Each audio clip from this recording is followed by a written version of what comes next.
The Winchester rifle felt cold against Emma Catherine, Wells's trembling hands as she stared down the barrel at the man who claimed to own her. The September wind whipped through the dusty streets of Cedar Falls, Colorado Territory, carrying with it the scent of sage and the promise of snow in the distant peaks. Her wedding dress, a simple blue calico that had cost her last $3 back in Boston, fluttered around her ankles as she held her ground in the middle of Main Street. Before we jump back in, tell us where you're tuning in from, and if this story touches you, make sure you're subscribed, because tomorrow I've saved something extra special for you. "Put that gun down, woman," Thomas Garrett snarled, his weathered face twisted with rage and whiskey fumes. "You belong to me now. Paid good money for you, and by God, you'll do as I say." Emma's finger tightened on the trigger, her aim steady despite the chaos erupting around them. She'd never killed a man before, but Thomas Garrett was testing every ounce of restraint she possessed. The marriage certificate in his coat pocket might as well have been her death warrant, signed in her own desperate hand 3 months ago when starvation had seemed like a gentler fate than this. "I don't belong to anyone," Emma said quietly, her voice carrying across the silent street with the authority of someone who had finally found her backbone. "And if you take one more step toward me, Mr. Garrett, you'll discover just how good a shot a Boston seamstress can be." What Emma didn't know was that Sheriff James Mitchell was watching from the shadows of the general store, his hand resting on his own pistol. Torn between duty and the strange protective instinct, this mysterious woman had awakened in him from the moment she'd stepped off the stage 3 days ago. The morning sun painted the Colorado Territory in shades of gold and crimson as Emma Catherine Wells clutched her worn leather satchel and stepped down from the dusty stagecoach that had carried her over 1,000 miles from Boston. Her legs wobbled beneath her after 3 weeks of bone-jarring travel, but she forced herself to stand straight and survey her new home with the dignity her mother had drilled into her before consumption had claimed her life 2 winters past. Cedar Falls stretched before her like something from a dime novel, all wooden sidewalks and false-fronted buildings that seemed to lean against each other for support. The main street was little more than packed earth that would turn to mud with the first good rain, and the whole town appeared to exist in defiance of the towering mountains that surrounded it like ancient guardians. It was nothing like the cobblestone streets and brick buildings of Boston, nothing like the world she'd known for 22 years. Emma smoothed her hands over her best dress, a dark green wool that had seen better days but still maintained a semblance of respectability. She'd sewn it herself 3 years ago, back when her skill with a needle had been enough to keep food on the table and a roof over her head. Back when she'd believed hard work and determination were sufficient to build a life. Before the factory owners had decided that immigrant girls would work for half her wages, and before her small savings had dwindled to nothing in the face of Boston's relentless hunger for coin. The letter that had brought her here rustled in her coat pocket, its creases worn soft from countless readings during the long journey west. Thomas Garrett had written in a careful, educated hand about his need for a wife to help manage his ranch outside Cedar Falls, about his desire for companionship and partnership in building something lasting in this wild country.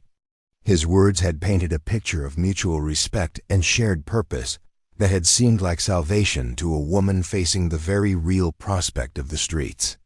What his letter hadn't mentioned was the smell of whiskey that clung to him like a second skin, or the calculating way his eyes had assessed her when she'd met him at the hotel 3 days ago. It hadn't prepared her for the casual cruelty in his voice when he'd informed her that the ceremony would take place immediately, with no time for courtship or even basic acquaintance. Most of all, it hadn't warned her about the bruises she'd glimpsed on the arms of his ranch hands' wives, or the way women in Cedar Falls seemed to fade into the background whenever Thomas Garrett entered a room. Emma had spent the last 3 days in her small room at the Cedar Falls Hotel, pacing the narrow confines like a caged animal as she tried to reconcile the man who had written those thoughtful letters with the stranger who expected her to sign her life away witout question. She'd barely eaten, her stomach churning with an anxiety that had nothing to do with wedding nerves, and everything to do with the growing certainty that she'd made a terrible mistake. This morning had brought the final straw. Thomas had arrived at her door before dawn, reeking of alcohol and demanding she accompany him to his ranch immediately for what he called getting acquainted with her duties. The leer that accompanied his words had made Emma's skin crawl, and when she'd asked about the wedding ceremony, he'd laughed and told her they could handle such formalities later, after she'd proven she was worth the trouble he'd gone to win. Bringing her west. That's when Emma had reached for the rifle. She'd learned to shoot during the war, when her father had joined the Union Army and left his family to fend for themselves in a city full of desperate people. Her mother had insisted that knowing how to handle a weapon was as important as knowing how to sew a straight seam or balance household accounts. Emma had proven to be a natural marksman, able to put 3 shots through the same hole at 50 yards before she'd turned 16. It was a skill she'd hoped never to need again, but one she'd maintained through regular practice in the woods outside Boston. The Winchester now trained on Thomas Garrett had belonged to her father, one of the few possessions of value she'd carried west. She'd cleaned and oiled it religiously during the journey, more from habit than any expectation of needing it. Now she blessed that diligence as the weapon's familiar weight steadied her resolve. "You're making a mistake, Emma," Thomas said, his voice taking on a wheedling tone as he realized she wasn't going to be intimidated. "I paid good money for your passage, bought you nice dresses, set up this whole arrangement. You owe me." "I owe you nothing," Emma replied, her aim never wavering. "A business arrangement requires consent from both parties. Mr. Garrett, you seem to have forgotten that I'm a person, not property to be purchased." A crowd had begun to gather in the street, drawn by the unusual sight of a woman in a wedding dress holding a rifle on one of the town's most prominent citizens. Emma could see them whispering among themselves, could feel their eyes assessing her as either a dangerous lunatic or an entertaining diversion from their daily routines. Neither option offered much comfort, but she'd passed the point where public opinion mattered more than survival. From the corner of her eye, she caught sight of a tall figure emerging from the shadows beside Mitchell's general store. The man wore a sheriff's badge pinned to a brown leather vest, and his hand rested casually on the pistol at his hip. Emma's heart sank as she realized her standoff with Thomas had just become significantly more complicated. Sheriff James Mitchell had been watching the confrontation unfold with growing concern and, if he was honest with himself, grudging admiration for the woman's composure under pressure. He'd noticed Emma Catherine Wells the moment she'd arrived in Cedar Falls 3 days ago, partly because new faces were rare in their small community, but mostly because she carried herself with a quiet dignity that seemed to light up whatever room she entered. Jake had observed the meeting between Emma and Thomas Garrett with the instinctive wariness of a lawman who'd learned to read people's intentions in their posture and expressions. Thomas's barely concealed eagerness and Emma's obvious discomfort had set off every warning bell in Jake's experienced mind. He'd seen enough arranged marriages in frontier towns to recognize when a business transaction was masquerading as something more honorable. Now, as he stepped into the street with his hands held visibly away from his weapons, Jake found himself in the delicate position of having to defuse a situation without quite knowing which side deserved his support. The law was clear about threatening people with firearms, but the circumstances seemed to warrant a more nuanced approach than simply arresting the woman and calling it a day. "Morning, Miss Wells," Jake said calmly, his voice carrying the authoritative tone that had served him well in 5 years of keeping peace in Cedar Falls. "I'm Sheriff Mitchell. Seems like we might have a situation here that could benefit from some discussion." Emma's eyes flicked toward him briefly before returning to Thomas, her grip on the rifle adjusting slightly to accommodate this new variable in her calculations. "Good morning, Sheriff," she replied with remarkable composure. I apologize for the disturbance, but Mr. Garrett seems to have some misconceptions about the nature of our arrangement that needed clarification. Jake couldn't help but admire her poise. Most people, when faced with the prospect of arrest or worse, lost their ability to speak in complete sentences. Emma Wells delivered her explanation with the calm precision of someone making a point in a church social rather than holding a man at gunpoint in the middle of Main Street. That so? Jake asked, his gaze shifting to Thomas. Tom, you want to fill me in on what's got Miss Wells feeling the need to arm herself? Thomas's face darkened with embarrassment and anger at being questioned by the sheriff in front of half the town. This is a private matter, Jake, he growled. The woman's my intended wife, bought and paid for. She's just having some feminine vapors about the whole thing. The casual dismissal of Emma's concerns as feminine vapors made Jake's jaw tighten. With an unexpected surge of protectiveness, preparing and narrating this story took us a lot of time, so if you are enjoying it, subscribe to our channel. It means a lot to us. Now back to the story. He'd known Thomas Garrett for years, had even considered him a friend of sorts, but the man's tone suggested a level of disrespect that rubbed against Jake's fundamental sense of right and wrong. Miss Wells, Jake said, addressing Emma directly, would you mind lowering that rifle while we sort this out? I give you my word as sheriff that no one's going to force you into anything while I'm standing here. Emma studied his face for a long moment, searching for any sign of deception or hidden agenda. What she saw there surprised her.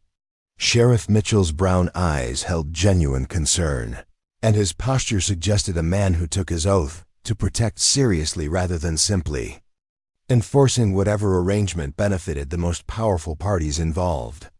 Slowly, Emma lowered the Winchester until its barrel pointed at the ground, though she kept her hands positioned for a quick return to readiness if necessary.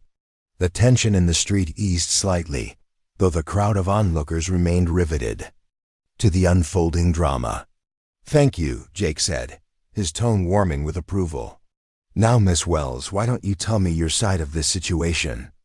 Emma took a deep breath, organizing her thoughts as she prepared to explain herself to yet another man who held power over her fate.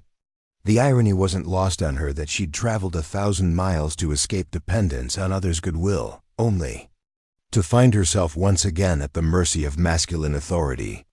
I responded to Mr. Garrett's advertisement for a wife, she began, her voice steady despite the churning anxiety in her stomach.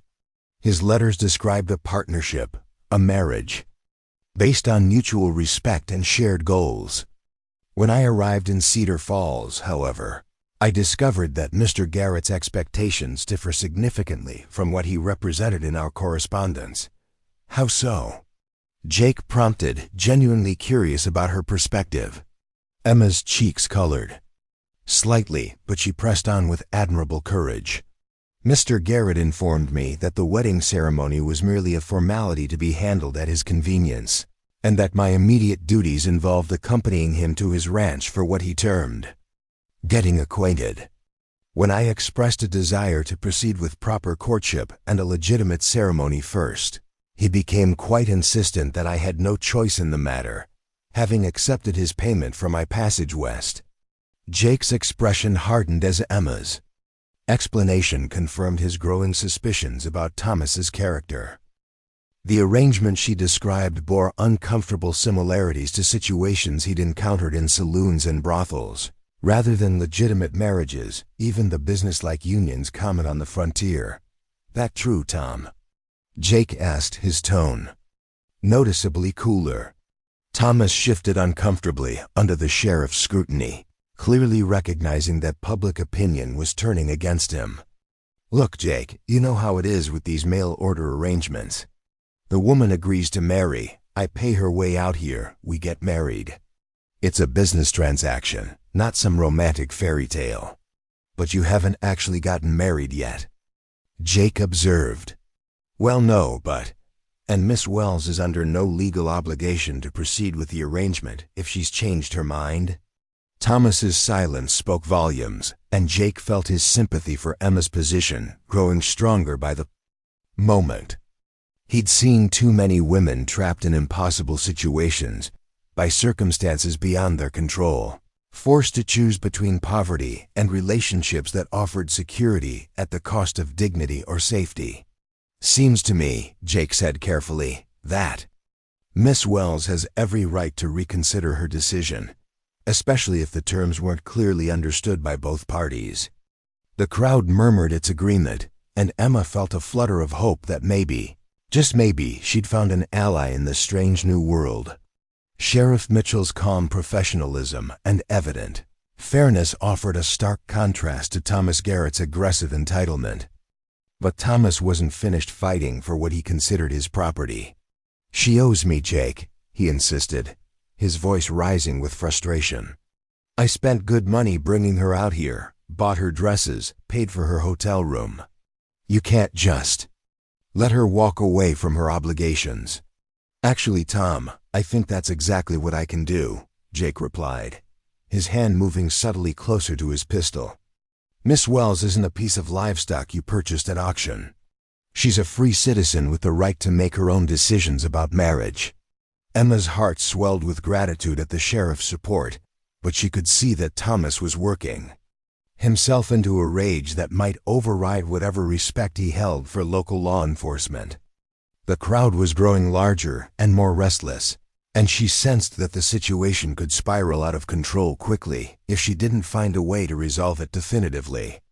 "Mr. Garrett," Emma said, stepping forward slightly to draw attention back to herself, "I'm willing to reimburse you for my travel expenses and the cost of my lodging. I never intended to accept charity, only to enter into a legitimate marriage partnership." Thomas's laugh was harsh and bitter. "You don't have that kind of money, girl. Besides, it's not just about the money now. It's about respect, about honoring your commitments." "Then perhaps," Emma said quietly, her chin lifting with renewed determination, "we should settle this matter in a way that demonstrates who truly deserves respect in this community."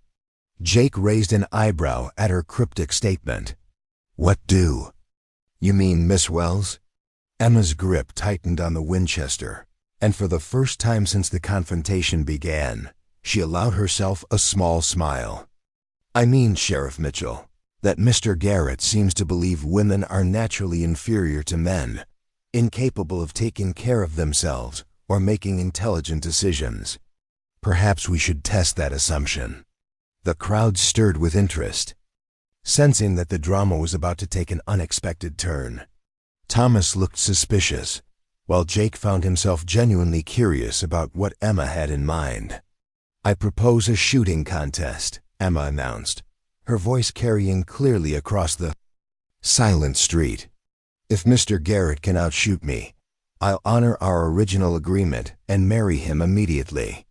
But if I prove superior with a rifle, he acknowledges that I'm capable of making my own decisions and releases me from any obligation." The audacity of the proposal sent a ripple of excitement through the gathered crowd.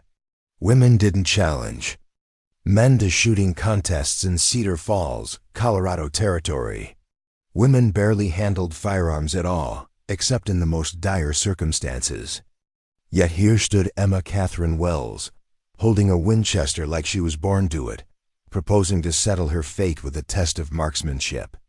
Thomas's face went through several expressions as he processed the challenge, settling finally on smug confidence. "You're serious?"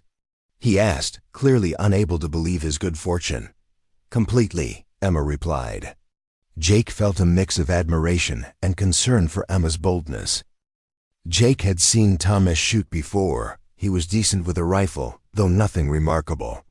What really concerned him was Emma's quiet confidence. Either she was bluffing impressively, hoping to scare Thomas off, or she truly believed she could outshoot a man who'd spent more than 10 years surviving on the frontier. "Miss Wells," Jake said cautiously, "are you sure about this? There are other ways to settle things, ones that don't involve public spectacle." Emma held his gaze, her blue eyes filled with the same unyielding resolve Jake had once seen in his mother when she'd faced down a charging bull to protect her children. "I'm sure, Sheriff.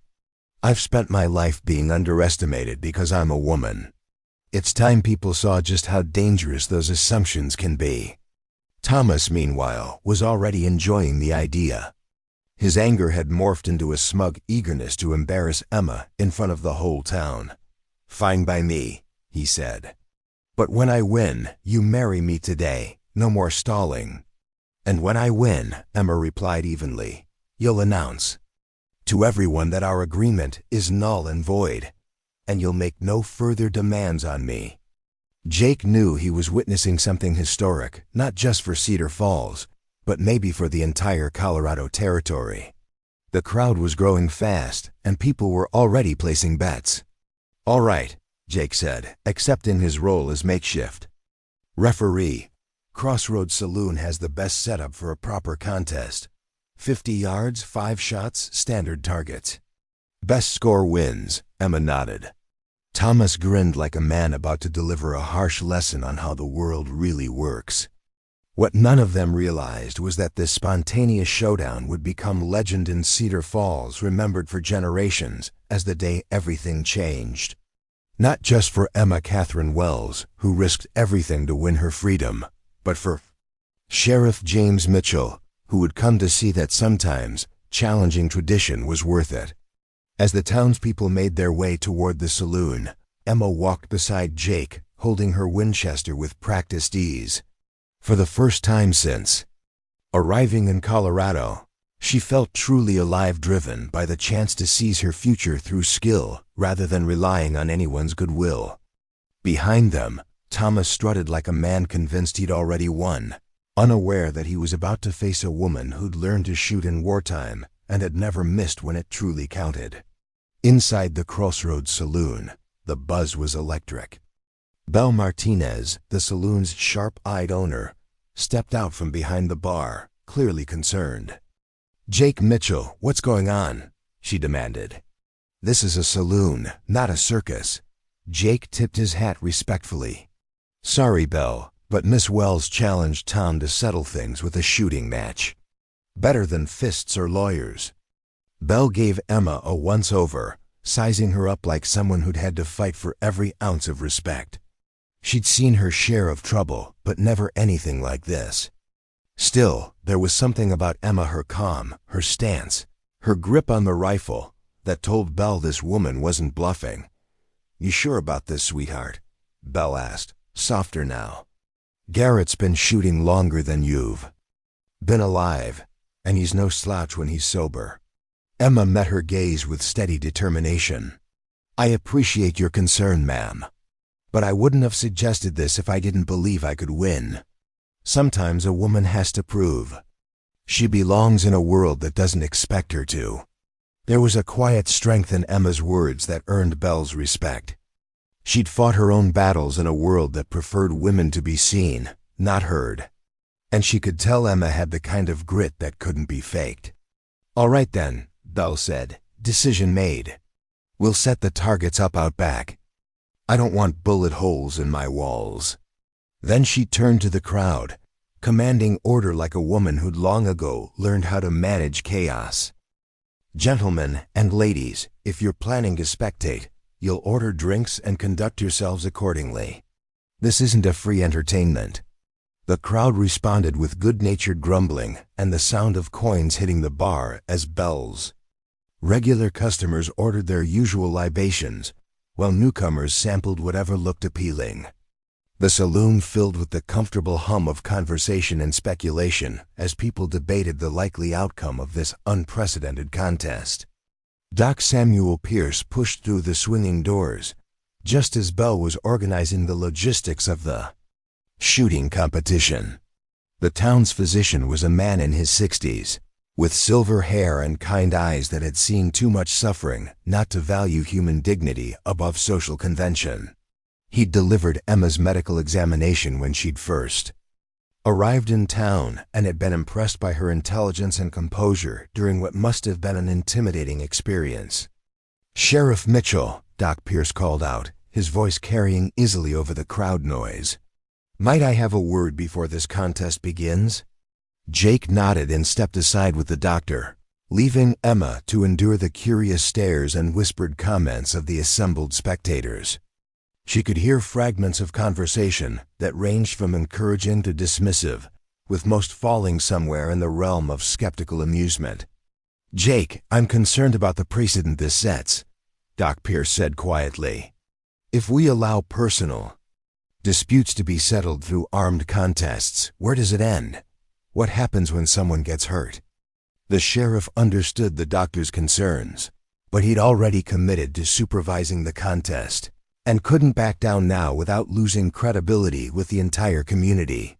"Doc, I appreciate your worry, but Miss Wells has the right to defend herself against what amounts to coercion.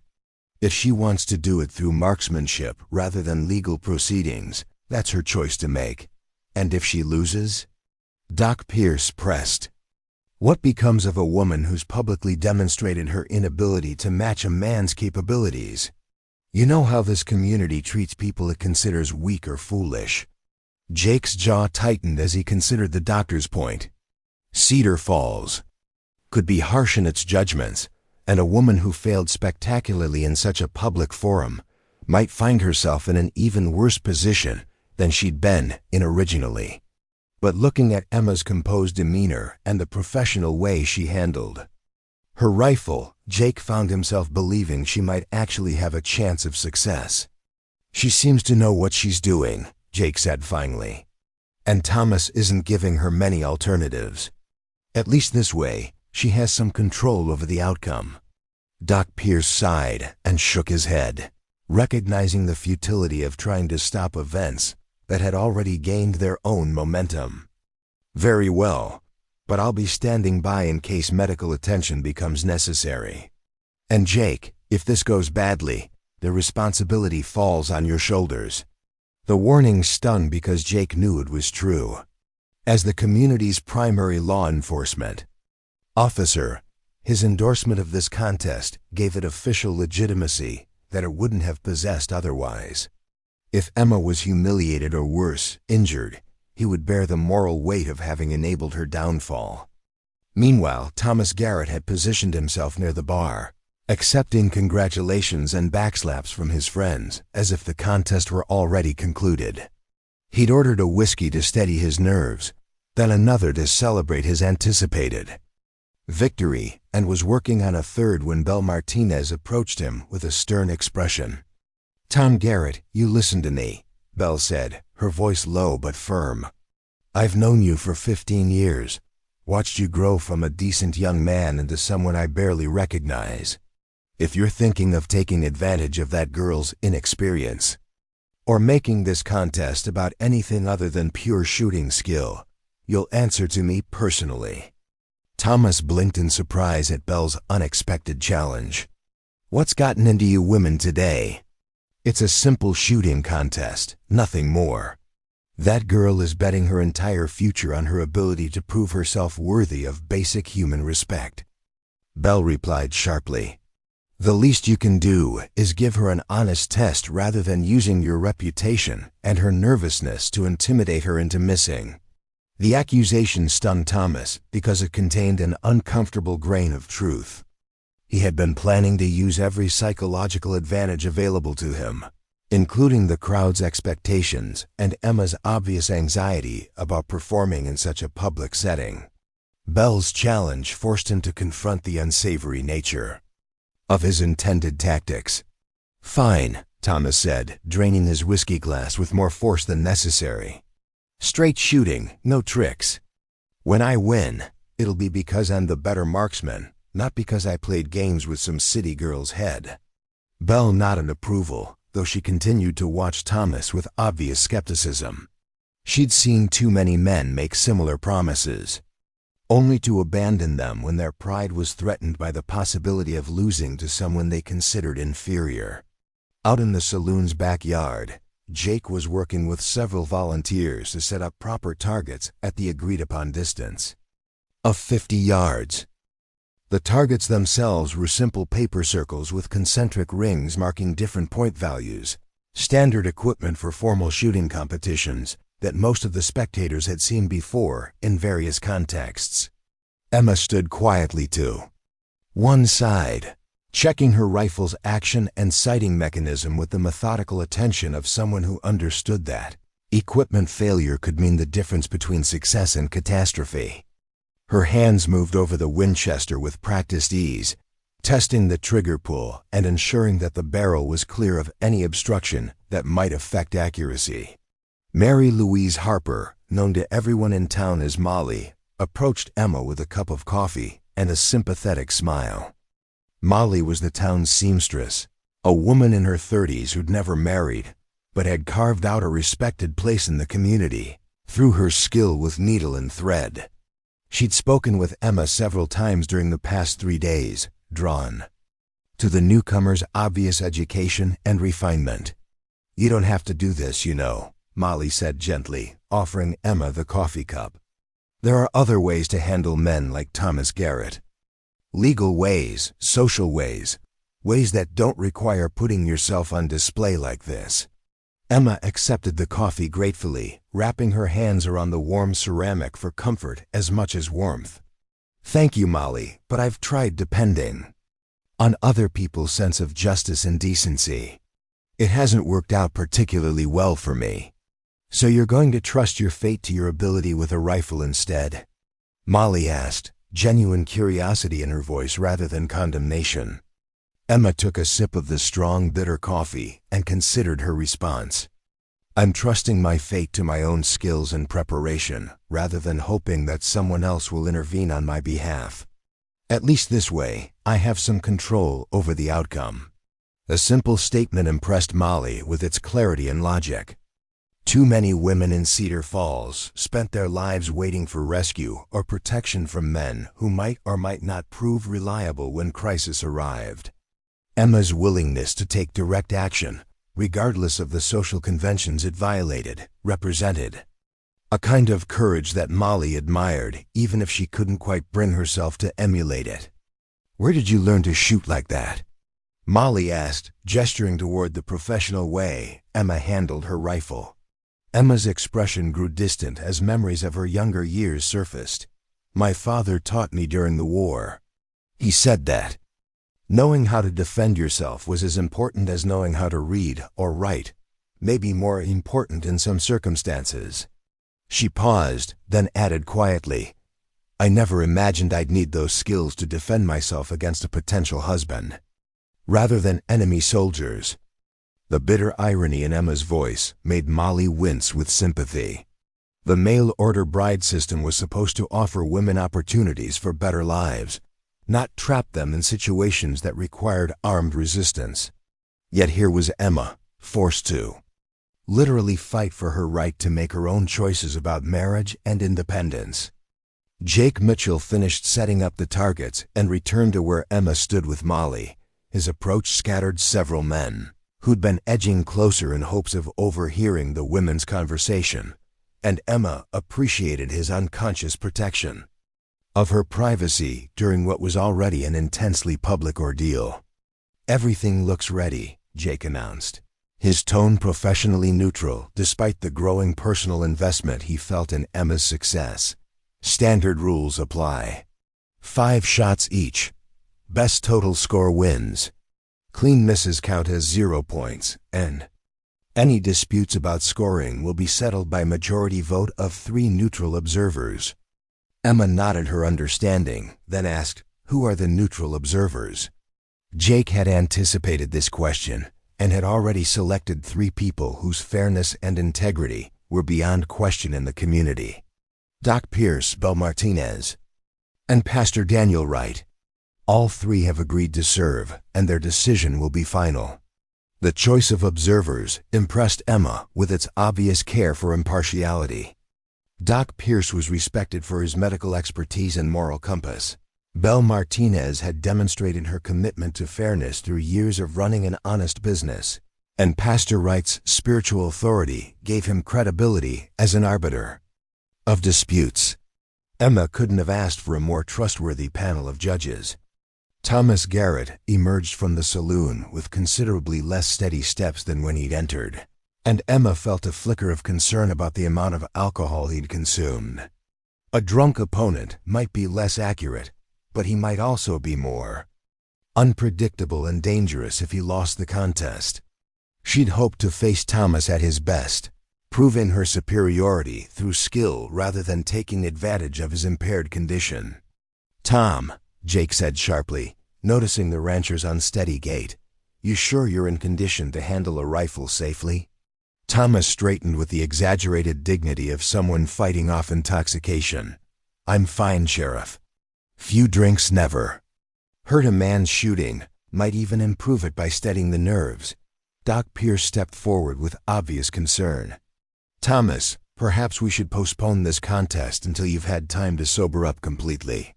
Safety should be our primary consideration."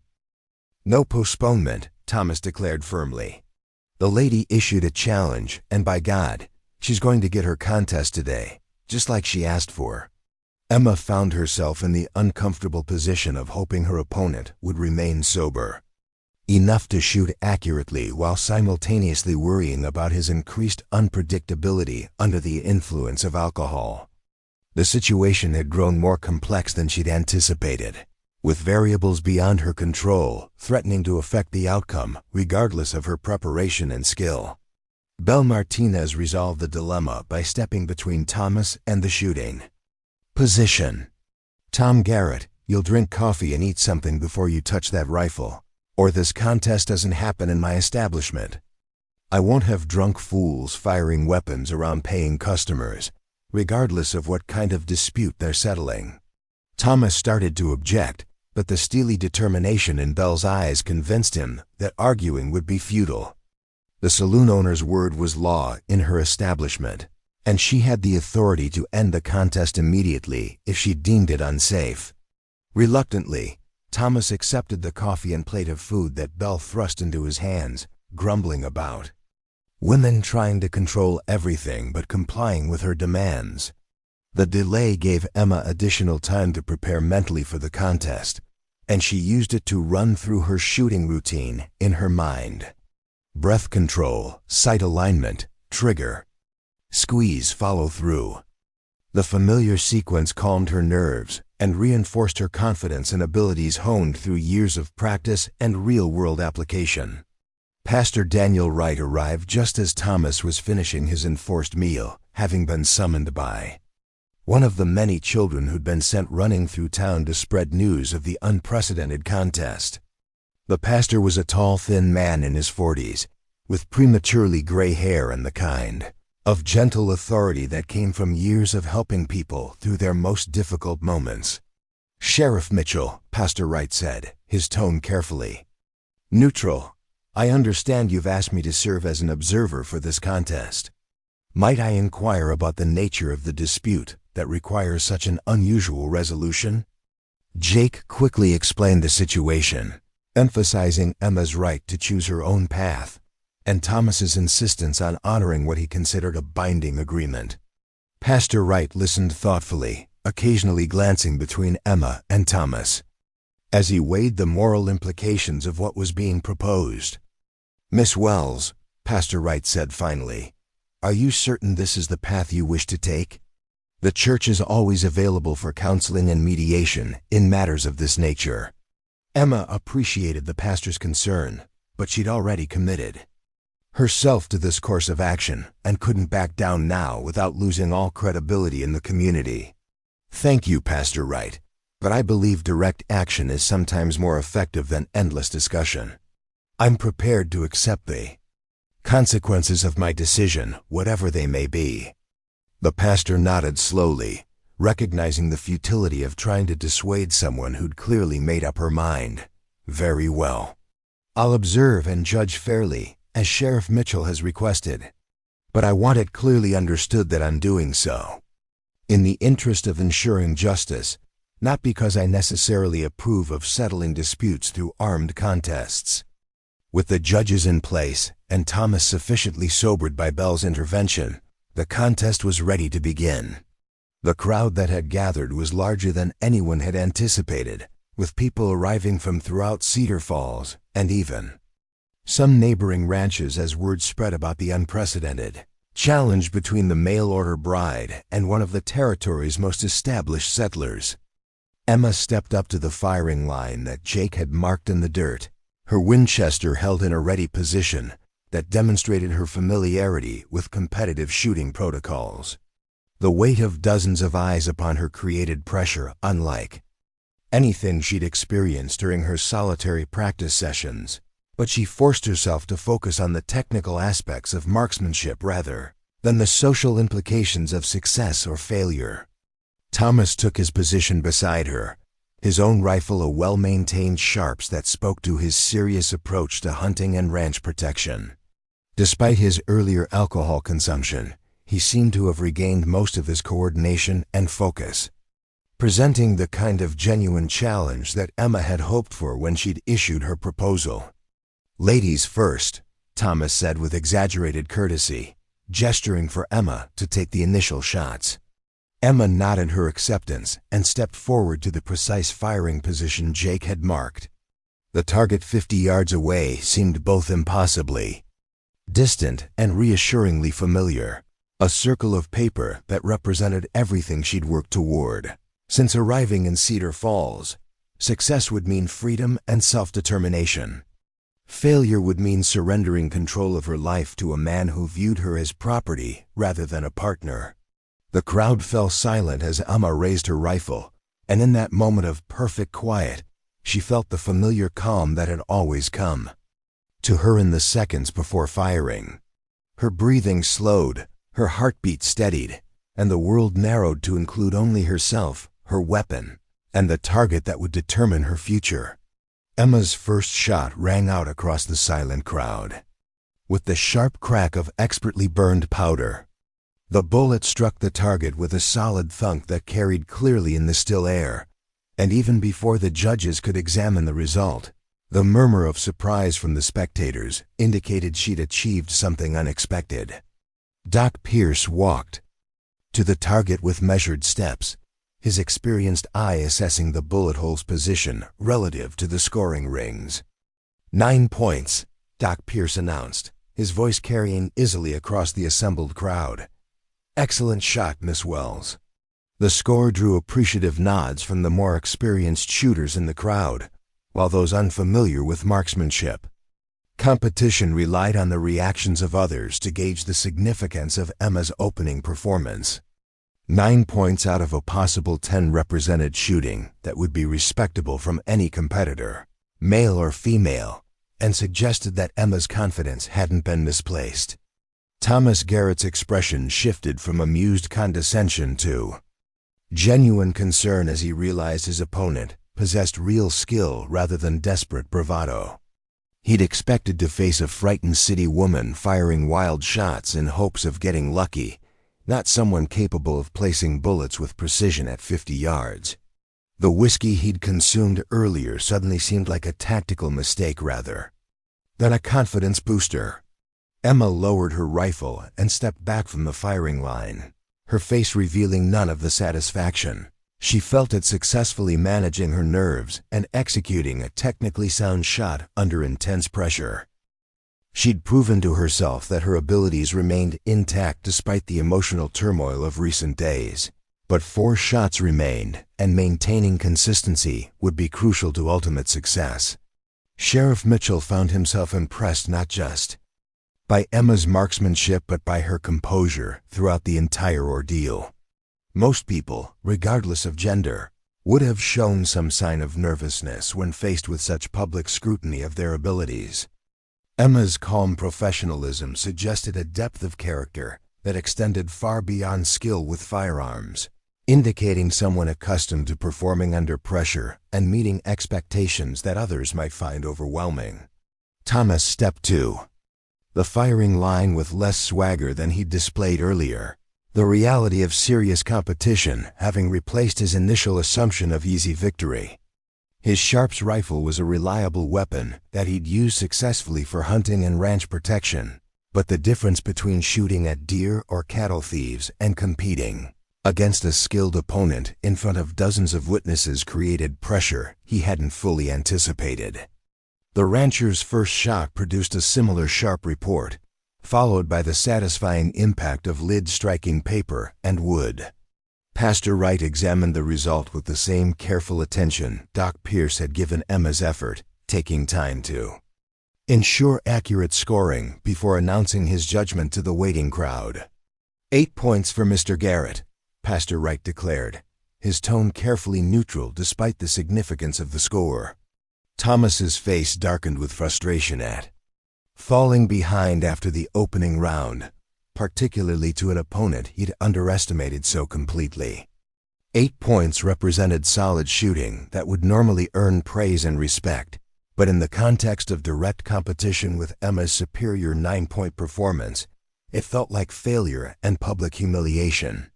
The crowd's reaction was mixed, with Thomas's friends and supporters maintaining optimistic chatter about the remaining 4 shots while others began to reconsider their assumptions about the contest's likely outcome.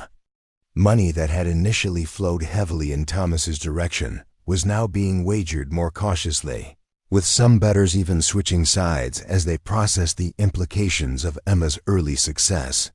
Belle Martinez watched the proceedings with growing satisfaction, pleased to see Emma holding her own against a man who'd been assuming victory based solely on his gender rather than his actual abilities. The saloon owner had endured decades of similar assumptions from men who believed women were naturally inferior in every endeavor that mattered, and Emma's performance was providing a public demonstration that such beliefs were often dangerously inaccurate.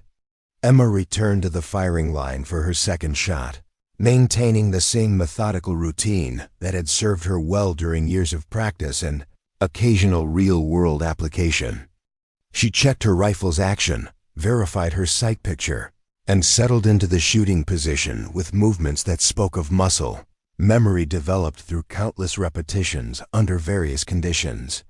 The murmur of conversation from the crowd faded as spectators recognized Emma's preparation for another shot. Even those who'd been skeptical of her chances were beginning to appreciate the technical skill on display, regardless of their opinions about women competing directly with men in traditionally masculine pursuits. Emma's breathing slowed as she aligned her sights on the target center, her finger finding the familiar curve of the trigger with practiced precision. The world narrowed to include only the essential elements of marksmanship: sight picture, breathing control, trigger squeeze, and follow-through. External pressures and social implications faded into background noise as her entire being focused on the mechanical requirements of accurate shooting. Her second shot struck the target with another satisfying impact, and this time Emma allowed herself a small smile of satisfaction as she lowered her rifle. The bullet had felt good leaving the barrel, and her instinct suggested another high-scoring hit that would maintain her early advantage over Thomas. Belle Martinez volunteered to examine this target, walking the 50 yards with quick, confident steps that demonstrated her familiarity with firearms, despite her primary occupation as a saloon keeper. She studied the bullet hole for several seconds, measuring its distance from the center rings with careful attention to accuracy before turning back toward the crowd. 10 points, Belle announced, her voice carrying a note of impressed approval. Perfect center shot, Miss Wells. The crowd erupted in surprised chatter at this announcement, with even Emma's skeptics forced to acknowledge the exceptional nature of her performance. 2 shots, 19 points total, represented shooting that would challenge experienced marksmen under ideal conditions, let alone someone supposedly firing her first shots in competitive circumstances. Thomas felt sweat beading on his forehead.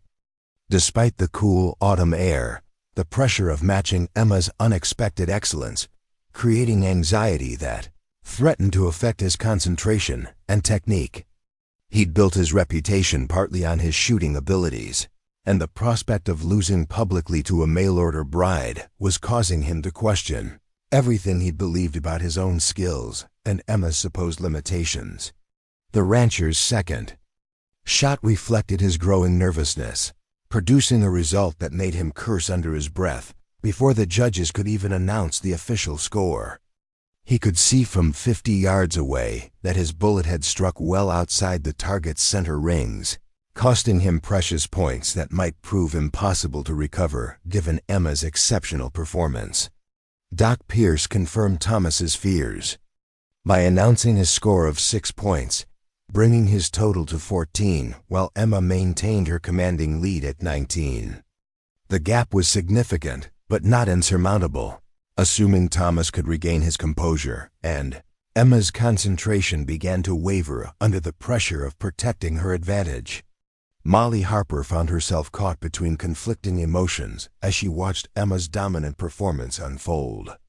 Part of her was thrilled to see a woman proving her capabilities so decisively in such a public forum, while another part worried about the social consequences of such a complete victory over one of Cedar Falls' most prominent male citizens. The seamstress had observed Thomas Garrett's behavior toward women throughout the community for years, noting his tendency to treat them as inferior beings, whose primary value lay in their ability to serve masculine needs and desires.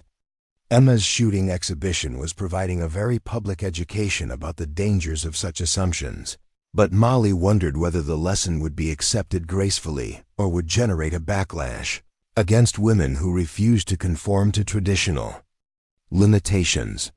Emma's third shot maintained the technical excellence she'd established in her opening rounds, striking the target with another solid impact that suggested continued high scoring. The crowd was beginning to accept that they were witnessing something genuinely extraordinary, a demonstration of marksmanship skill that transcended the social novelty of a woman competing against a man. Pastor Wright examined Emma's third target with the same careful attention he'd given the previous efforts, taking time to ensure accuracy before announcing another impressive result. 9 points for Miss Wells, he declared, bringing her total to 28 points with 2 shots remaining. The mathematics of the situation were becoming clear to everyone present. Emma's consistent high scoring had created a substantial lead that would be difficult for Thomas to overcome even if he shot perfectly in his remaining attempts. More importantly, her performance was demonstrating a level of skill that couldn't be dismissed as luck or beginner's fortune, forcing even her critics to acknowledge genuine expertise. Thomas's mounting desperation was evident in his increasingly deliberate preparation for each shot, as if extra time and attention could compensate for the fundamental problem of competing against a superior marksman while fighting off the effects of alcohol and overwhelming anxiety. His third shot reflected these struggles, producing another mediocre result that effectively ended any realistic hope of victory. 7 points for Mr. Garrett, though Martinez announced after examining his target, bringing his total to 21 points. He'll need perfect scores on his remaining shots to have any chance of winning. The crowd's attention began shifting from the question of who would win to speculation about how decisively Emma would triumph. Her lead was commanding enough that she could afford to miss the target entirely with one of her remaining shots and still claim victory, a margin of safety that allowed her to shoot with confidence rather than desperation. Emma's fourth shot maintained her exceptional standard, striking the target with the kind of precision that was earning grudging respect from even her harshest critics. The bullet hole appeared to be well within the high-scoring rings, suggesting another excellent result that would make the final outcome a mathematical certainty rather than a competitive uncertainty. Doc Pierce's examination confirmed the spectators' assessment, adding 9 more points to Emma's already substantial total. 37 points for Miss Wells, he announced. An outstanding performance by any standard. Thomas's situation had become hopeless from a competitive standpoint, but his pride demanded that he complete the contest rather than concede defeat publicly. His fourth shot showed slight improvement as he began to accept the inevitable outcome and shoot more relaxedly, producing a respectable 8-point result that brought his total to 29 points. The final round of shooting had become a formality from a competitive perspective, but it represented Emma's opportunity to make a definitive statement about her capabilities and Thomas's last chance to salvage some dignity from a humiliating defeat. The crowd watched with fascination as both competitors prepared for their concluding efforts. Emma's final shot was perhaps her best of the contest, struck with the confidence of someone who'd already proven her point and could afford to attempt maximum precision without fear of failure.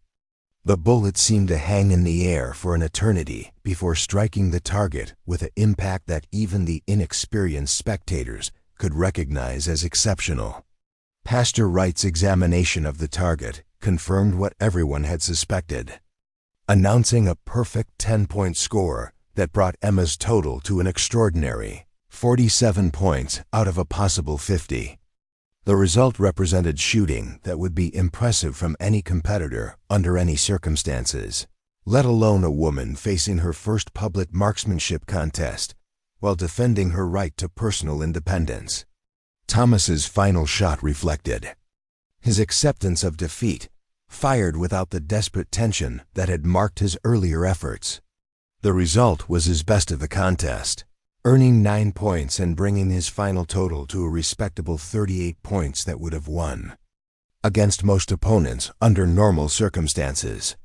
The contest's conclusion triggered an explosion of noise from the crowd as people processed what they'd witnessed and began collecting on their wagers. Emma had won by a margin that eliminated any possibility of dispute or controversy, demonstrating superiority so decisive that even Thomas's most loyal supporters couldn't argue with the outcome. Sheriff Mitchell stepped forward to make the official announcement that everyone already knew. The winner, with 47 points to 38, is Miss Emma Catherine Wells. The terms of the contest are hereby fulfilled, and Miss Wells is released from any obligation to Mr. Thomas Garrett. The declaration brought cheers from Emma's supporters and grudging applause from neutral spectators who appreciated exceptional skill, regardless of their personal opinions about women competing with men. Thomas stood frozen beside the firing line, apparently unable to process the reality of his comprehensive defeat at the hands of someone he'd dismissed as an inferior opponent. Emma set her Winchester aside and approached Thomas with the same calm dignity she'd maintained throughout the contest. The crowd fell silent as they waited to see how the defeated rancher would respond to his conqueror's approach, aware that his reaction would be remembered and discussed throughout Cedar Falls for years to come. "Mr. Garrett," Emma said quietly, her voice carrying clearly in the silence, "I hope this contest has demonstrated that assumptions about people's capabilities can be dangerously misleading. I bear you no ill will, and I hope you'll honor our agreement with the same grace you would expect from me if our positions were reversed."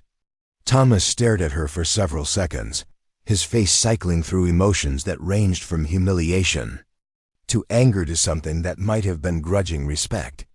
The entire community was watching his response, waiting to see whether he would accept defeat honorably or compound his embarrassment with petty recriminations and excuses.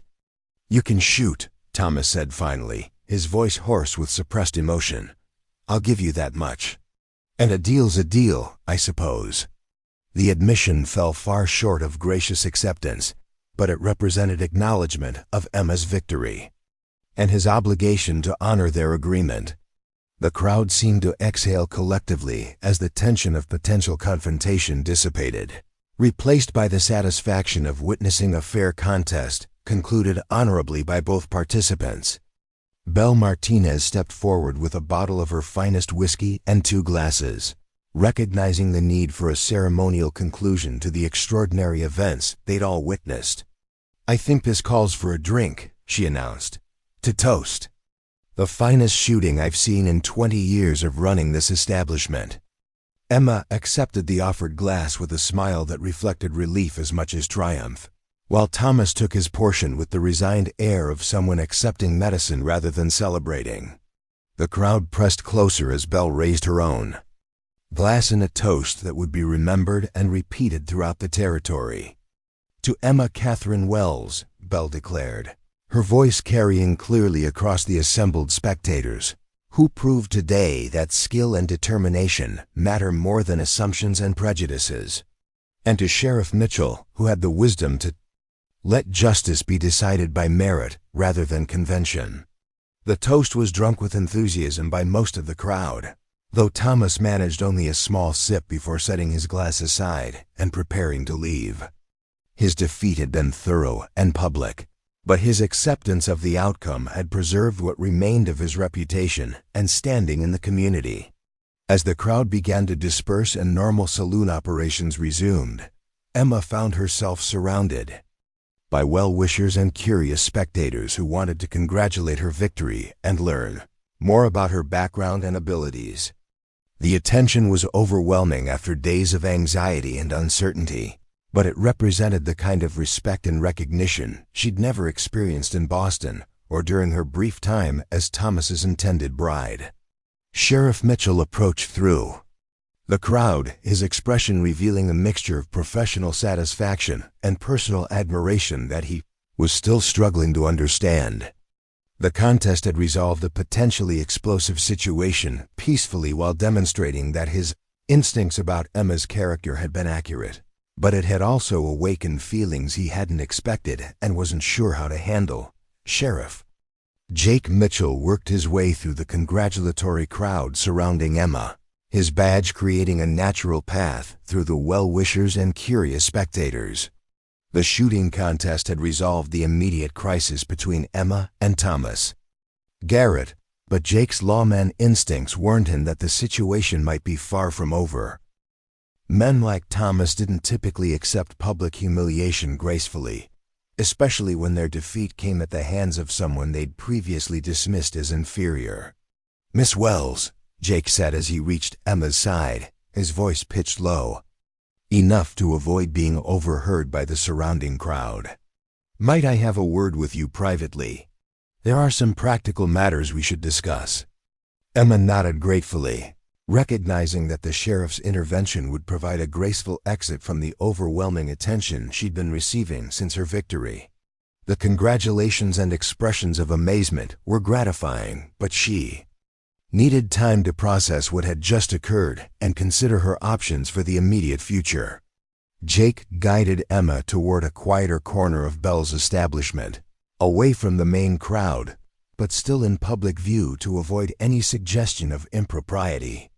The last thing Emma needed after her dramatic assertion of independence was gossip about inappropriate behavior with the local sheriff, regardless of how innocent their conversation might be. "First," Jake said once they'd achieved relative privacy, "congratulations on your victory. That was some of the finest shooting I've ever witnessed, and I've seen plenty of marksmen in my time as sheriff." Emma felt a flush of pride at the professional assessment from someone whose opinion carried weight in the community. "Thank you, Sheriff Mitchell. I'm grateful for your support throughout this ordeal. Your willingness to supervise the contest fairly made all the difference." Jake waved away her gratitude with a gesture that suggested such fairness should be expected rather than praised. "Just doing my job, ma'am, but now we need to talk about what happens next. You've won your freedom from Thomas Garrett, but that doesn't solve the practical problems you're facing." The sheriff's words brought Emma back to the harsh realities of her situation. Her victory in the shooting contest had been emotionally satisfying and had established her reputation for competence, but it hadn't addressed the fundamental challenges of surviving as a single woman in a frontier community with limited resources and no established means of support. "I'm aware of the challenges," Emma replied steadily. "I'll need to find work and lodging, establish myself as a contributing member of the community rather than someone dependent on others' charity or goodwill." Jake nodded approvingly at her realistic assessment of the situation. Too many people, both male and female, arrived in frontier communities with romantic notions about independence and self-reliance without understanding the practical requirements of making such ideals work in harsh circumstances. "What kind of work were you doing back in Boston?" Jake asked, recognizing that Emma's background would largely determine her options in Cedar Falls. Emma's expression grew slightly defensive as if she expected her previous occupation to be dismissed as insufficiently valuable for frontier life. I was a seamstress, specializing in fine clothing and alterations. I also taught reading and writing to children whose parents could afford private instruction. Both skills represented valuable services in a community like Cedar Falls, where quality clothing was scarce and expensive while literacy remained limited among many residents. Jake felt a surge of optimism about Emma's prospects for establishing herself successfully in the territory.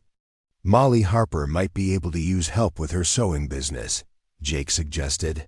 She's got more work than she can handle, especially with winter coming and people needing warm clothing. And there are plenty of families in town who'd pay for their children to receive proper education.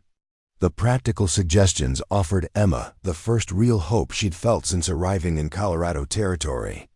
Work meant independence, the ability to support herself through her own efforts, rather than depending on others, goodwill, or suffering the indignities of arrangements like her failed engagement to Thomas Garrett. I'd be very interested in speaking with Miss Harper about possible employment, Emma said eagerly. And I brought my teaching materials with me, thinking they might prove useful even in a marriage arrangement. Jake smiled at her forward thinking, impressed by Emma's preparation for multiple contingencies despite the uncertainty she'd faced in coming west. I'll speak with Molly about meeting with you tomorrow. As for lodging, the hotel is expensive for long-term stays, but Mrs. Patterson takes in boarders at reasonable rates. Clean rooms, good meals, and she's particular about maintaining a respectable establishment. The sheriff's assistance in addressing her practical needs touched Emma deeply, representing the kind of support she'd hoped to find in a marriage partner, but had never expected to receive from a relative stranger. Jake Mitchell's willingness to help her establish herself independently suggested a respect for her capabilities that was refreshing after Thomas Garrett's assumption that she existed primarily to serve masculine needs. Their conversation was interrupted by the arrival of Doc Pierce, whose expression suggested concern about developments beyond the shooting contest itself. The physician glanced around to ensure their discussion wouldn't be overheard before addressing Jake directly. "Sheriff, I need to speak with you about Thomas Garrett. He left here in a state that concerns me, and he wasn't alone." Jake's relaxed demeanor shifted immediately to professional alertness. "What do you mean, Doc?" Doc Pierce chose his words carefully, clearly troubled by what he'd observed.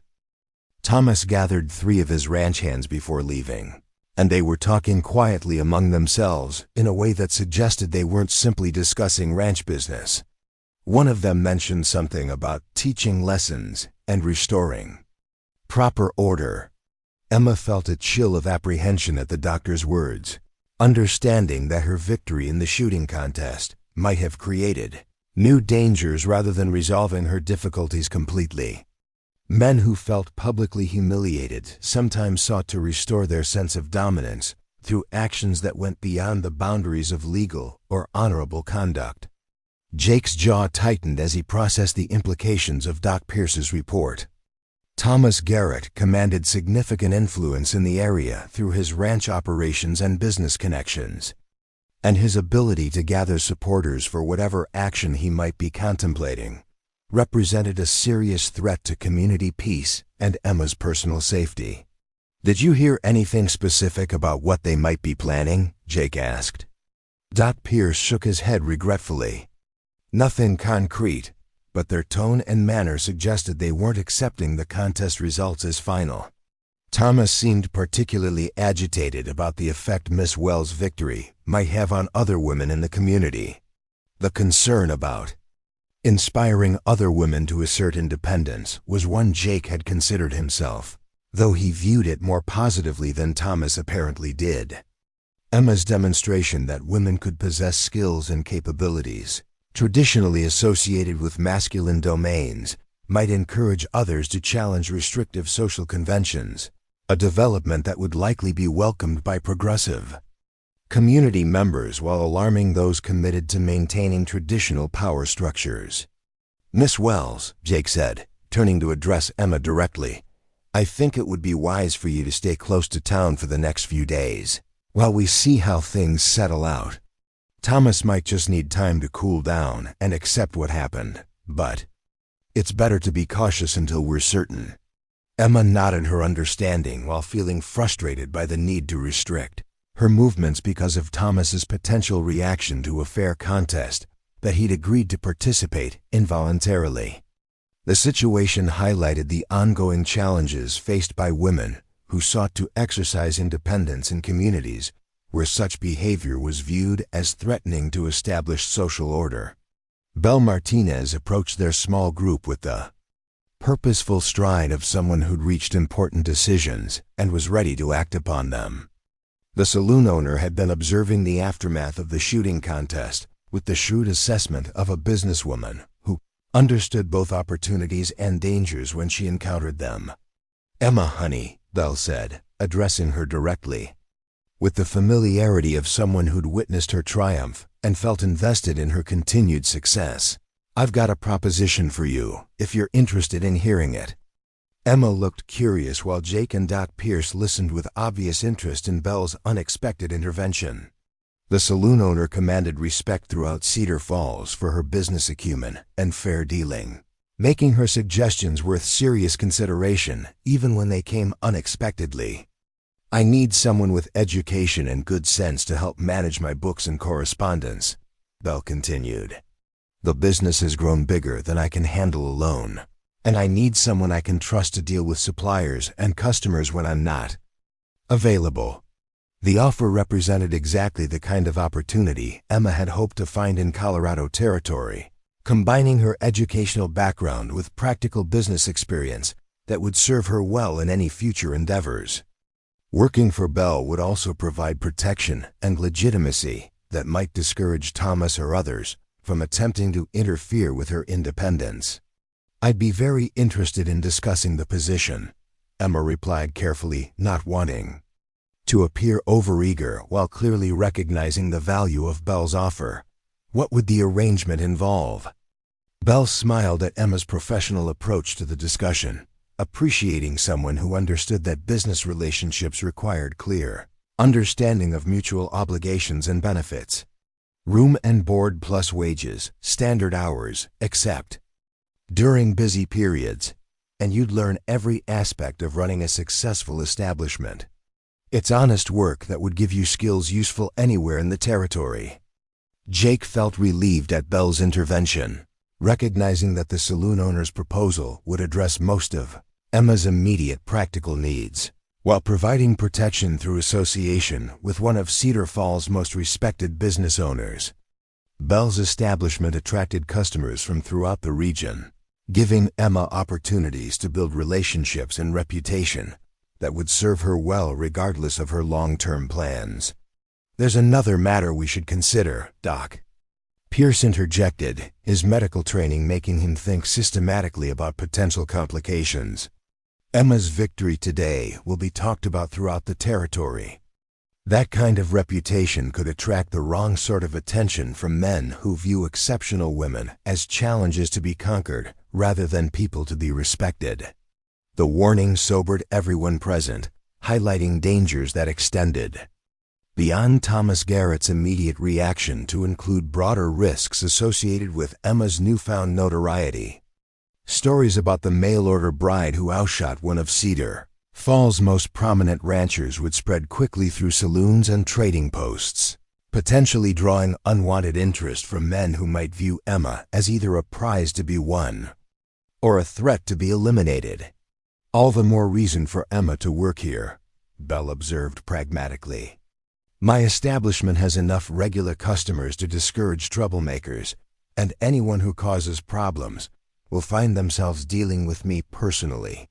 Belle's reputation for maintaining order in her saloon was well established throughout the region, built through years of dealing firmly but fairly with customers who forgot their manners or attempted to take advantage of others.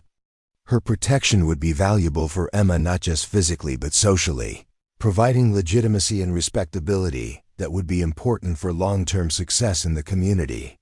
Emma found herself moved by the unexpected support she was receiving from people who'd been virtual strangers just hours earlier. The contrast with her treatment by Thomas Garrett was stark, illustrating the difference between people who viewed others as individuals deserving of respect versus those who saw them primarily as objects to be used for personal benefit. "I accept your offer, Belle," Emma said formally, recognizing that this decision would shape her immediate future and possibly her long-term prospects in Colorado territory. "When would you like me to start?" Belle's smile broadened with satisfaction at securing Emma's services and providing a solution that benefited both parties. "Tomorrow morning, if that suits you. We'll start with the basics and see how quickly you pick things up." Their discussion was interrupted by the arrival of Hank Carson, Jake's deputy, whose expression suggested urgent news that couldn't wait for a more convenient moment. Hank was a young man in his early 20s, enthusiastic about his law enforcement duties, but still learning to balance his impulses with the careful judgment required for effective peacekeeping. "Sheriff," Hank said, slightly out of breath from hurrying across town, "we've got a situation developing at Garrett's ranch. 3 riders just came into town saying Thomas is gathering men and talking about taking action to correct what happened here today." Jake's expression hardened at this confirmation of Doc Pierce's earlier concerns. Thomas's refusal to accept the contest results peacefully represented exactly the kind of challenge to law and order that could destabilize an entire community if not addressed promptly and decisively. "What kind of action is he talking about?" Jake demanded. Hank glanced nervously at Emma before responding, clearly uncomfortable with discussing potential threats in her presence.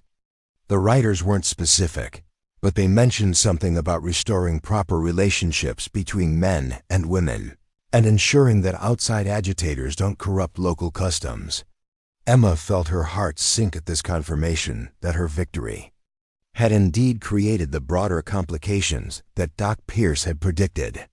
Thomas apparently viewed her success not as an isolated incident to be endured, but as a dangerous precedent that required correction to prevent other women from getting similar ideas about asserting independence.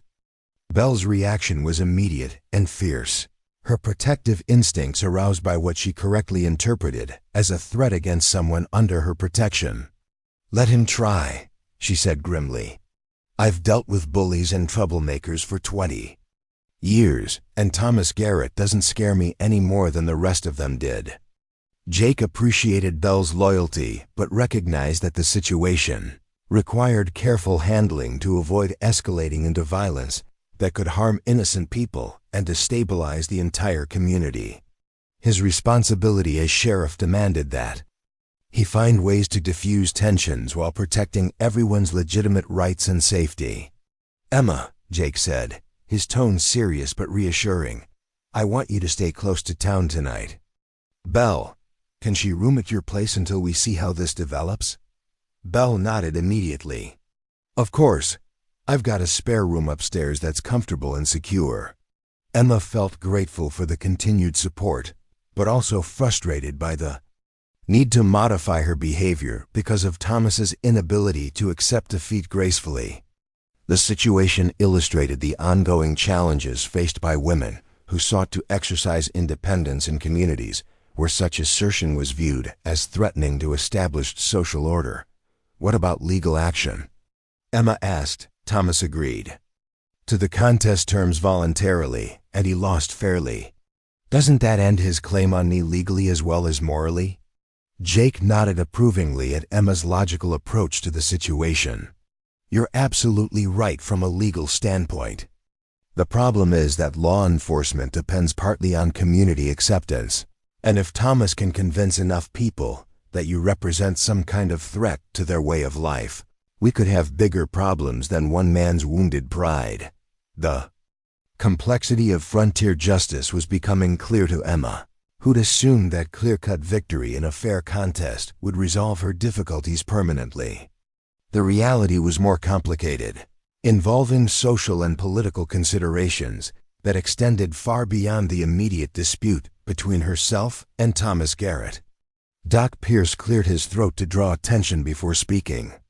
"There's something else we should consider. Emma's shooting exhibition today proved that she's capable of defending herself effectively if necessary. That might actually discourage troublemakers more effectively than legal protection alone." The observation highlighted an aspect of the situation that everyone present understood, but hadn't discussed explicitly. Emma's demonstrated marksmanship skills meant that any attempt to intimidate or harm her would involve significant personal risk for the aggressors, potentially deterring action that might otherwise seem attractive to men accustomed to facing only token resistance from women.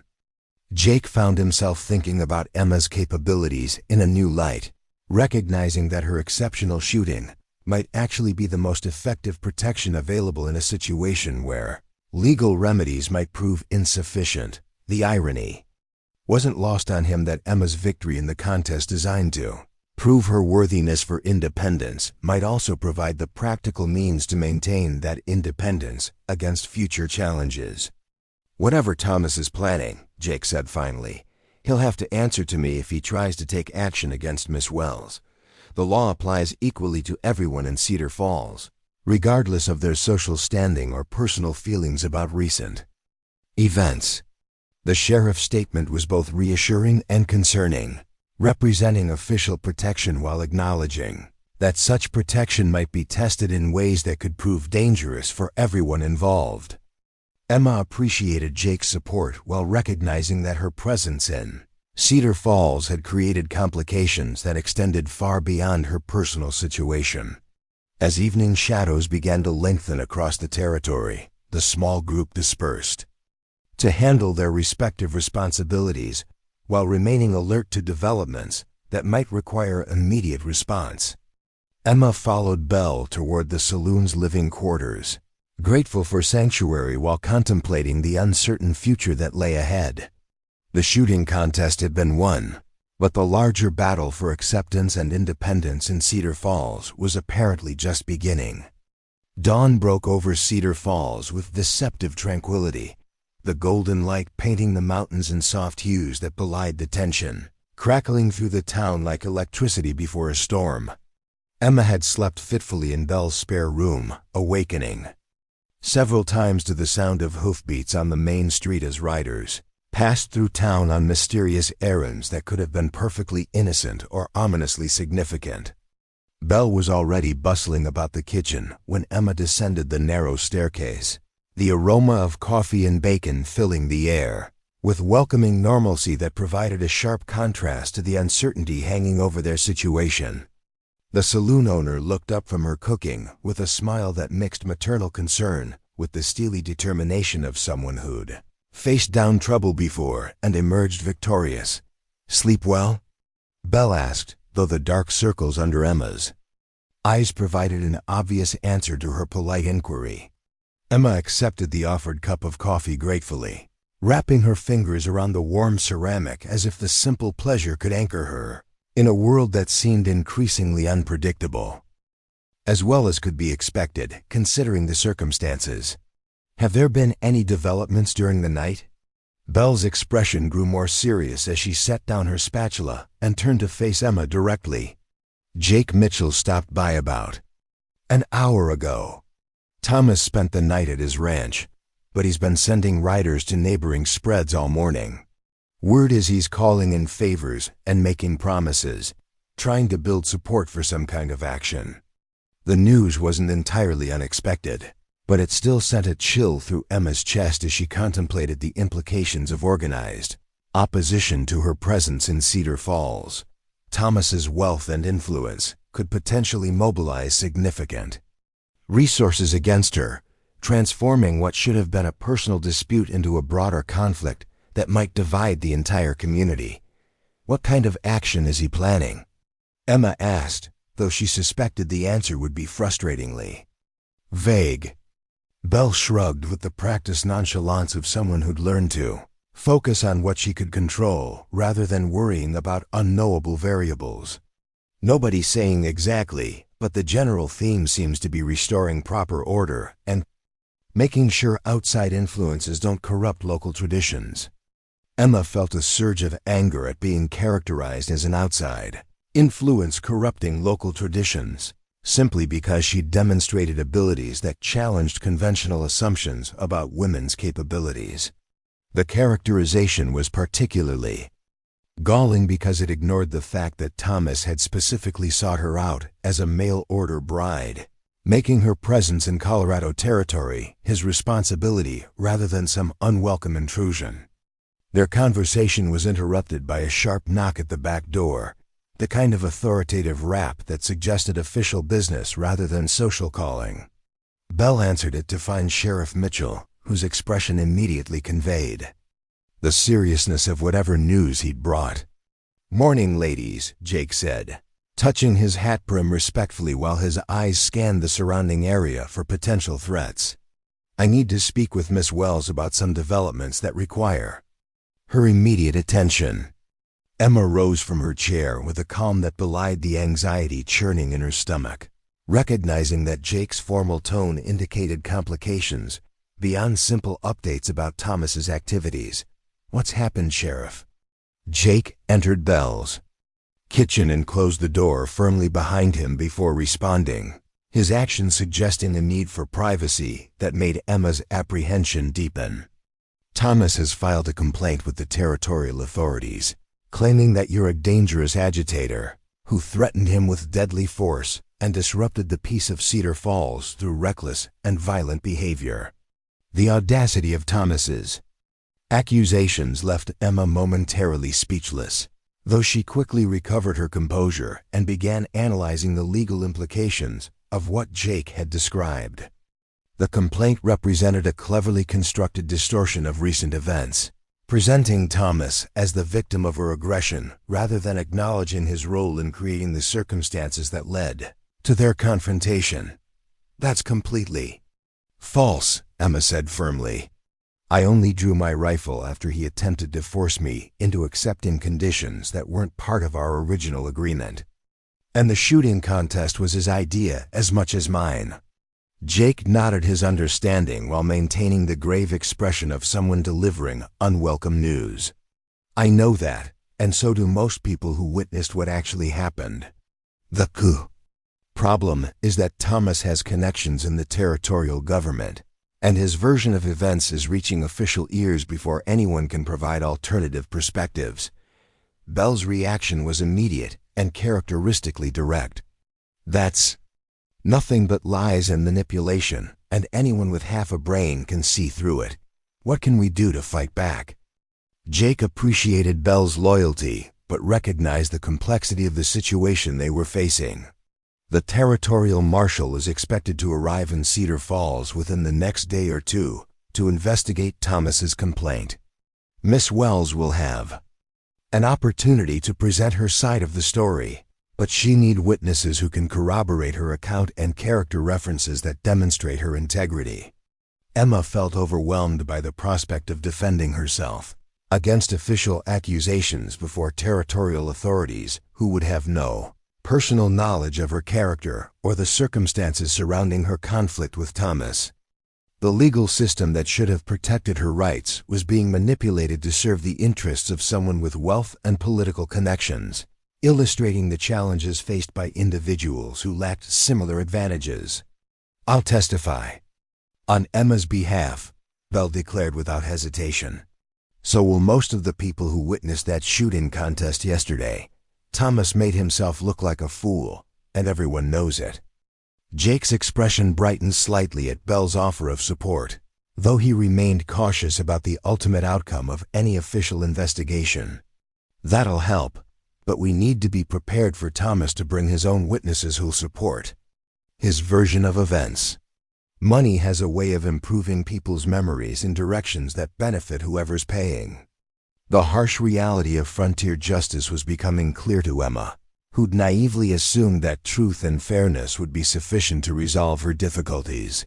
The situation was more complex and dangerous than she'd realized, involving political and economic considerations that extended far beyond the personal dispute between herself and Thomas Garrett. What happens if the territorial marshal believes Thomas's complaint? Emma asked, dreading the answer but needing to understand the full scope of potential consequences. Jake's reluctance to respond was answer enough, but he eventually provided the information Emma had requested. You could face charges for threatening behavior, disturbing the peace, maybe even assault with a deadly weapon if Thomas can convince the marshal that you posed a genuine threat to his safety. The prospect of criminal charges for defending herself against Thomas's aggressive demands seemed surreal to Emma, but she was beginning to understand that legal outcomes often depended more on political influence and financial resources than on objective evaluation of evidence and testimony. There's something else, Jake continued, his expression growing even more serious. Thomas has suggested that you might be mentally unstable, a woman driven to irrational behavior by the stress of frontier life and unsuitable for living independently without male supervision and protection. The insidious nature of this attack left Emma feeling sick to her stomach, recognizing how effectively such characterizations could undermine her credibility and justify whatever actions Thomas might want to take. By portraying her as mentally unstable, Thomas was setting the stage to have her commitment to his custody justified as protective rather than punitive. Belle's response was immediate and furious. That's the most ridiculous thing I've ever heard. Emma's shown more sense and backbone than most of the men in this territory, including Thomas Garrett himself. Jake agreed with Belle's assessment, but remained focused on the practical challenges they were facing. The problem is that questioning a woman's mental stability is an effective way to discredit her testimony and justify restricting her freedom. We need to demonstrate not just that Emma's account of events is accurate, but that she's a rational, capable person who deserves to make her own decisions about her life. Emma found herself thinking strategically about how to counter Thomas's manipulative tactics, drawing on the same analytical skills that had made her an effective teacher and seamstress. The key was to present evidence of her competence and rationality. That was so overwhelming that even biased authorities couldn't ignore it. What if I could demonstrate my capabilities publicly in a way that couldn't be disputed or dismissed? Emma asked, an idea beginning to form in her mind. Jake looked curious about Emma's suggestion while remaining skeptical about the feasibility of any plan that would definitively resolve their current difficulties. What do you have in mind? Emma's growing excitement was evident in her voice. As her idea developed into a concrete proposal, a public demonstration of my teaching abilities, combined with evidence of my practical skills and judgment. If I can show the territorial marshal and the community that I'm not only mentally stable but exceptionally capable, it becomes much harder to justify restricting my freedom. Belle nodded approvingly at Emma's creative thinking, recognizing the wisdom of taking proactive steps to shape public opinion rather than simply reacting to Thomas's accusations. That's brilliant. We could organize something at the church, invite everyone in town to see what you can really do. Jake found himself impressed by Emma's strategic thinking, while remaining concerned about the risks inherent in any public demonstration. It's a good idea in principle, but Thomas might try to disrupt whatever you're planning or interpret it as further evidence of unstable behavior. Emma's determination was evident in her response. Then we'll have to make sure the demonstration is so professional and impressive that disruption would only make Thomas look worse. I brought my teaching materials with me, including books and educational supplies that most frontier communities never see. The plan was ambitious and risky, but it offered the possibility of transforming Emma from a defensive target into a proactive advocate for her own capabilities and worth. By demonstrating her skills publicly, she could build community support that would be difficult for territorial authorities to ignore when making decisions about her future. Belle was already thinking about the practical logistics of organizing such an event. Pastor Wright would let us use the church, and I can spread word through my customers. We could have half the territory here to see what Emma can do. Jake recognized the potential value of Emma's proposal while remaining alert to the dangers it might create. If we're going to do this, we need to do it quickly, before the territorial marshal arrives and before Thomas has time to organize effective countermeasures. Emma nodded her agreement, understanding that timing would be crucial to the success of their plan. How much time do we have? Jake considered the various factors that would affect the territorial marshal's arrival schedule. Probably 2 days. Maybe 3 if we're lucky. That's enough time to organize something, but not enough for elaborate preparation. Belle was already making mental lists of tasks that would need to be completed. I'll start spreading word immediately. By evening, everyone in Cedar Falls will know about Emma's teaching demonstration. And by tomorrow morning, people will be coming in from surrounding ranches and settlements. Emma felt energized by the prospect of taking control of her situation, rather than waiting passively for others to determine her fate. The teaching demonstration would allow her to showcase abilities that went far beyond marksmanship, presenting herself as a valuable community resource rather than a disruptive outsider. There's one more thing we should consider, Jake said, thoughtfully. Emma's shooting exhibition yesterday impressed a lot of people, but it also scared some of them. We need to balance demonstrating her capabilities with showing that she's not a threat to anyone who treats her fairly. The observation highlighted the delicate balance Emma would need to maintain between projecting strength and avoiding the appearance of dangerous instability that Thomas was trying to promote. Her demonstration needed to inspire respect without triggering fear or defensive reactions from community members who might be sympathetic to Thomas's perspective. Emma spent the remainder of the morning organizing her teaching materials and planning the demonstration that could determine her future in Cedar Falls. Her books, slate boards, and educational supplies represented years of careful accumulation and professional development, tangible evidence of her commitment to education and community service. Belle worked tirelessly to spread word throughout the community, using her extensive network of customers and suppliers to ensure that news of Emma's teaching demonstration reached every corner of the territory. The saloon owner's enthusiasm and credibility lent legitimacy to the event that would have been difficult for Emma to achieve independently.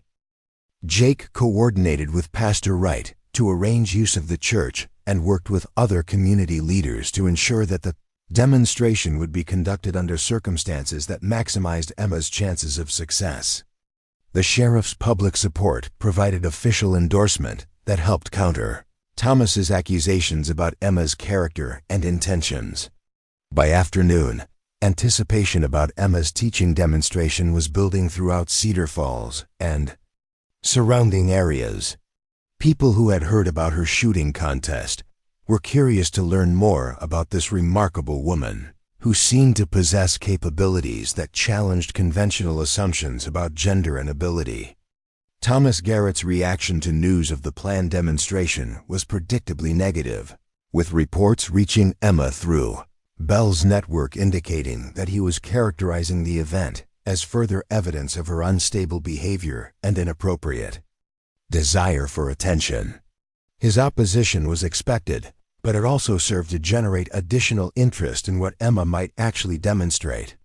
The evening before her scheduled presentation, Emma stood in the church sanctuary reviewing her lesson plans and testing the acoustics that would carry her voice to every corner of the building. The familiar routine of preparing for teaching helped calm her nerves while reinforcing her confidence in abilities that had served her well throughout her adult life. Jake arrived as Emma was making her final preparations, his presence providing reassurance and moral support during what had become the most important evening of her life. The outcome of tomorrow's demonstration would largely determine whether she could build a successful independent life in Colorado Territory or would face legal difficulties that might force her to leave everything she'd worked to achieve. Ready for tomorrow? Jake asked, though Emma's calm professionalism made the answer obvious. Emma looked around the sanctuary where she would make her case for acceptance and independence. drawing strength from the sacred space that had witnessed countless moments of human triumph and tragedy. As ready as I can be. Whatever happens tomorrow, I'll know I gave everything I had to prove myself worthy of respect and freedom. Jake found himself moved by Emma's quiet dignity and determination, recognizing qualities that went far beyond her exceptional marksmanship or teaching, abilities to encompass the kind of character that made communities stronger and more resilient. Somewhere during the past few days, his professional concern for maintaining law and order had transformed into something much more personal and profound. "Emma," Jake said quietly, the formal distance he'd maintained dissolving as he prepared to voice feelings he'd been struggling to understand. "Regardless of what happens with the territorial marshal or Thomas Garrett, I want you to know that you've already proven yourself to anyone with eyes to see and sense to understand." Emma looked up from her lesson plans, surprised by the intensity in Jake's voice and the warmth in his eyes that suggested emotions extending far beyond professional courtesy or civic duty. The possibility that her ordeal might have created something positive and lasting provided hope that transcended her immediate legal and social difficulties. The morning of Emma's demonstration dawned clear and bright, with people arriving in Cedar Falls from throughout the territory to witness what had become the most anticipated event in the community's recent memory. The church filled rapidly with an audience that included supporters, skeptics, and neutral observers drawn by curiosity about this remarkable woman, whose story was spreading throughout Colorado territory.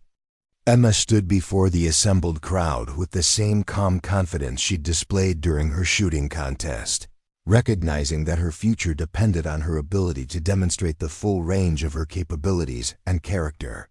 She began with basic educational exercises that showcased her teaching methodology, then progressed to more advanced demonstrations of her knowledge and pedagogical skills. The audience watched with growing amazement as Emma conducted mathematics lessons that challenged even the most educated attendees, led discussions of literature and history that revealed the breadth of her learning, and demonstrated teaching techniques that transformed reluctant student volunteers into eager participants. Her performance was masterful, revealing intellectual capabilities that impressed even Thomas Garrett supporters. When the territorial marshal arrived in Cedar Falls late that afternoon, he found a community united in support of Emma Catherine Wells. With testimonials from dozens of witnesses who vouched for her character, sanity, and valuable contributions to territorial society, Thomas's accusations seemed increasingly hollow in the face of such overwhelming evidence of Emma's worth and stability. The official investigation that followed was brief and decisive, with the territorial marshal concluding that Thomas Garrett's complaints were groundless and motivated by personal animosity rather than legitimate concerns about public safety or order. Emma was cleared of all charges and formally recognized as a free citizen with full rights to determine her own future. Thomas departed Cedar Falls the following day, his influence and reputation diminished by his unsuccessful attempt to manipulate the legal system for personal revenge. His failure served as a cautionary tale about the dangers of underestimating people based on superficial characteristics rather than actual capabilities and character. Emma established herself as Cedar Falls' first official schoolteacher, working during the day to educate the community's children while spending her evenings helping Belle manage the saloon's business operations.